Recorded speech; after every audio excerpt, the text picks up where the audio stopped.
Hi, as hopefully you'll be accustomed to by now with your review updates by video, so hopefully you're all enjoying those. We're going to introduce a new component going forward, and that's basically Meet the Managers. So on a monthly basis we'll get the fund managers that you're invested in, and we'll have a quick snapshot of how they go about investing your money. So first one we've got is Platinum, who basically are a core manager within our international sector for all clients' portfolios, and we've been using them for 5, 6, 7 years, and over that time, so for the last 10 years they've produced an average return of 9% per annum. So I'll welcome Douglas Isles from Platinum. Hi Justin.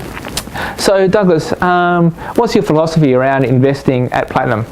Okay, I think the key thing is what way we describe it is seeking neglect. What we really do is we look for companies that are out of favour, and generally it's a transient reason. So generally it's a company which is of reasonably good quality where the market is focusing on a short-term issue, and that tends to lead to a price opportunity. Okay, and what research goes into basically identifying the stocks to buy?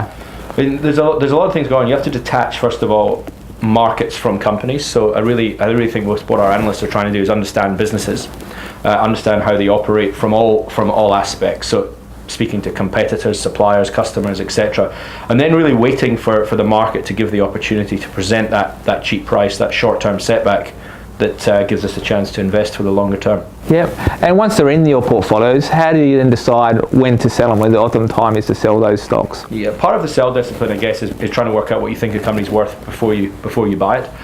If you think of it on a softer sense, it's often when you start to hear back the story, the reason why you invest in the company from more and more market participants, you tend to think that the story's been discovered, the company's been discovered, and then it's probably time to move on and look for the next opportunity.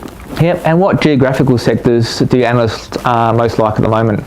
So the biggest exposure we have today is to China. Probably about 20% of our money today is invested in China, yep. A country which will become the world's largest economy very soon. That market is very much out of favour. What's happening in China is the economy or the economic structure is changing. A lot of people get scared by change. So people are saying, well, China's investment side of the economy is slowing down, therefore they step back. What we're doing is focusing on the consumer side of the economy, where the policy of the government is leading, and we own companies in internet, insurance and other consumer sectors, and we think they're poised, given the price, to do particularly well with the growth in the years ahead. Yeah. So you just touched on the consumer sector as one part. What other sectors in the markets do you favour at the moment?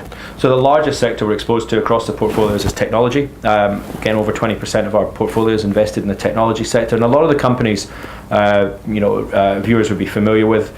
What you could call more mature technology companies like Intel, Cisco, Oracle, eBay and Google, companies that are well established, but where the market is perhaps seeing or overemphasizing the threats from some of the newer startups, and we think these offer very good value, good valuations, good growth prospects, and very strong market positions that the market is overlooking just now. Yeah, brilliant. Well, thanks Douglas for the insight, and hopefully as investors out there, that gives you insight where your money gets invested rather than just that name on a piece of paper that says Platinum International Fund. Hopefully that gives you the insight of what they're thinking about markets and how they're going to invest your money going forward.